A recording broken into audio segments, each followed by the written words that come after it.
How to use the replay mode on Fortnite? That's the question we're going to be answering in today's video. Hi everyone, Foxy, hope everyone's doing great tonight. Today we're back for a new video, kind of tutorial, and today I'm going to be teaching you everything you have to know to use the replay mode and review your old games on Fortnite. Just before the video starts, just want to tell you, in this video I'm not going to tell you how to review your gameplays or pros games, but how to use the replay tools. If you want a video especially how to review your own games or how to review some pro to get some strats, let me know in the comments. Now if you're ready, let's go. First of all, when you're on the Fortnite lobby, you're gonna go for the career, replays, and there you're gonna see all the replays that your last games. I personally don't really have it. They are all my saves, and the first thing we're gonna do is open the replay folder. There we on my PC. I've something on my PC which does that every of this I've it on documents on my PC so I can delete it fast or not. We're gonna see why it's interesting a bit later. And if you want to download one games, you can just rename and save, and it's gonna rename it. To send replays to your coach, for example, you can go on replay folder, you just copy, Control X, then you can go to a kind of website like WeTransfer or for example Google Drive, where you can send easily some replays. And if you receive the files from someone, you just take their documents. They're gonna be like, this is for example what you're gonna receive. You put it on your save demos, etc. Or you have the folder on your PC like me, or you just go in your replays through there. Now we're gonna be watching two Elite Cups. We're gonna be watching, for example, two. I don't know who's the first one. Who's interesting to watch? I don't mind. Gonna go for Quizzy and gonna go for this first game, and I'm gonna show you all the tools that you can use by using the replay modes. Every little binds, how to use and manage everything to be able to review or your own games or pro games or something else in correct condition and with some tools that you might know which are still pretty interesting. Okay, now we are in game, and the first thing we're gonna say is the HUD. There we have the time bar, so this is the last second of the game, this is the beginning, and these are the moments where something interesting happened, a knock, getting knocked, a kill, dying, etc. There with the name of the player, the number of kills, the number of mats, it's counted in walls. So this means 100 mats, HPs, shield, stuff. There you're gonna have the pads, the traps, etc. Third person, this is just hiding HUD. Then we have the time. So this is slower and this is faster. We can unzoom when we're some persons, but that's it. We're gonna go in the middle. For example, if I click there, I just go at this timing exactly on the time bar. We need to not forget that a lot of replays are bugged. After almost each update, the replays before the update are impossible to have a look to because the replay mode is all the time bugged. Okay, I'm gonna go on QC. Jump someone interesting. Yeah, they've made a lot of kills. So or at the time bar you see they made a kill there, but if we click instant, it's a little bit beginning, a little bit before the action, a little bit before what's interesting to see. You can have a look. It's a bit laggy still. There we coming. What do we have in the HUD? You have the number of people alive, but you can hide it with F2. You can hide it.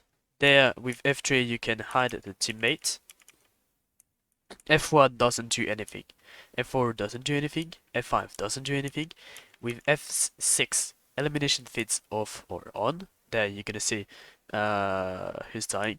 F7 you have the match status. So it's shrinking.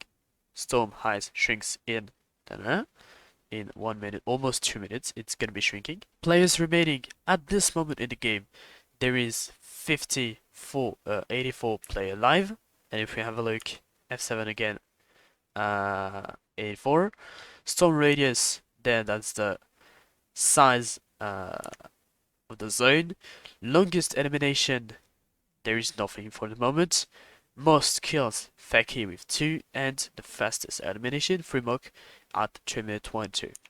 With F8, we can have the scoreboard with the number of points of everyone. There, that's the kill, materials, health, place, etc. Not really interesting as well. Then F9 doesn't do anything, F12 doesn't, F10 that's like a sharp, and F11 that's to zoom a bit more. Then we have this. This is probably the most interesting one. Third person, it's like this. You hold left click or right click and you can turn around, and with X you zoom, with Z you unzoom, or you can use the wheel and you can up to 200 millimeters. To be honest, it's really interesting. Third person is useful only sometimes to see a lot around. Drone followed. You're gonna see what it is. There I press only Q on my keyboard or D, S, etc. But all the time I can't, like, it's useless. My mouth is useless. I'm just turning around crazy and all the time I'm seeing him without any touching to my mouth. Then we have the drone attached, which is kinda different. The drone attach is kinda different. It's basically no one uses it. Drone follows or drone attach, that's kinda the same. You just, with the drone attach, you just can't go too far.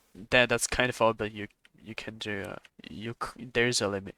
Then the drone free, probably what coaches use the most.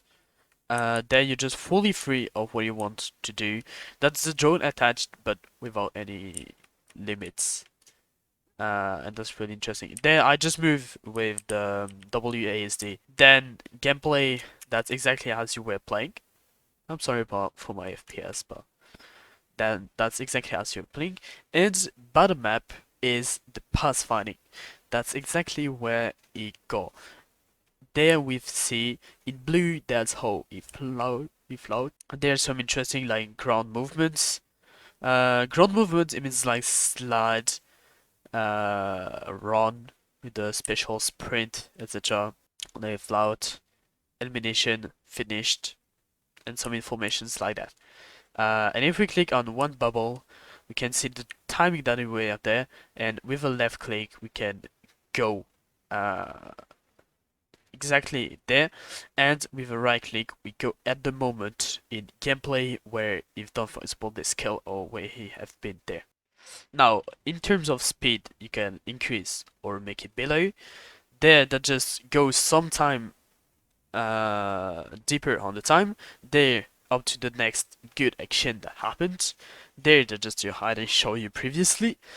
Then we have there, that just to change to someone else POV. It's not all the time the mate. Those time it's not the mate. If you want to switch to the mate, or you can click there on the name, or you can press L. Then we have this camera. If we go, there is the player outlines, so we see the shadow, first play highlight, storm effect, some things like that, safe zone opacity, high quality effects, useless, damage effects, shell length, basically everything like that's not really useful. Maybe like the player outline you can keep it on. Player nameplates, it change if there is a name or no. Teams, it's just the colors. Basically, no one uses it really, but that's it. This you don't really mind. Edges scaling, we don't really mind to be honest. I put on, but I keep the default. Arrow teams, colors, it does change on the map. Squad ID, hold or off. Personally, I have hold. So I press Alt and it shows me the number of the team. This I don't really mind as well. Basically the only time that I use is like post time day I put on, and I put around like the day, to be honest, and the nameplates and the play outlines. Then what do we have interesting? Q doesn't do anything when you're in gameplay. A as well. Z and X it changed the focus, but there in gameplay it doesn't do anything. E. E is interesting to go up. There, for example, I'm pressing E and I go up when I'm in drone 3 or something. Or when you're on the drone or something, or make you insta go to the player. T, change and you put the number of seconds that you want to go. For example, if I press, I don't know, 800 seconds, it just gonna teleport me at 800 seconds of play for QC. And there I'm free drone, and it teleports me on QC. I'm gonna go back in gameplay. Y shows the action feeds, who killed who at what moment, and if you click, you can just teleport at the moment where you got a kill. U just hides the name and the stuff, not really interesting. I change as well of mates, you can use I or L. O, that's the same. P doesn't do anything. M shows the map. And we're gonna speak a bit about the map then. H changes the HUD, so or you have only the name, or you've only the time, or you've both, or you've nothing. The most time, I'm gonna advise you to stay it like that. J doesn't do anything. K changes as well. A lot of binds to change mates. X unzoom. W doesn't do anything, or Z W doesn't do anything. It depends like what kind of keyboard you have. V, B, N doesn't do anything as well. This is like next to my N on the keyboard, and it's basically this, changing like by there. I don't know what sense. Yeah, it changes like that. Other binds which are really interesting to know, it's like, yeah, Alt. You can see the names, but when you're in drone, like in drone 3, you see when I change on drone, above the name there, I'm gonna say drone speed 0.5, and I'm kind of slow. To increase it, I just press it's like equal on my keyboard, and it's gonna increase my drone speed. And if I want to make it lower, I just press 6, and it's gonna make it slower. Now we're gonna finish talking about the map. Basically on the map there's nothing really interesting. There is the number of kills. There it just nothing really interesting. It just the one, the numbers, then A, then F, J, I, J, etc. It's a G, not a J. Then here does the number of kills. There does the number of points during the World Cup. Everyone was already 0 points before the game. But there, if it's the second game, they're gonna classify, and there it's all the people who died per default. That's gonna be like this. There we can see all the people who died, and if you press Alt, you see the for example Zara is alone, and you can see and click on Zara to instigate to him. Well, this video is sitting in the hand. If you want to see more of this kind of content, don't hesitate to leave a like and subscribe to the channel. And we say that I wish you a good day and see you probably next week.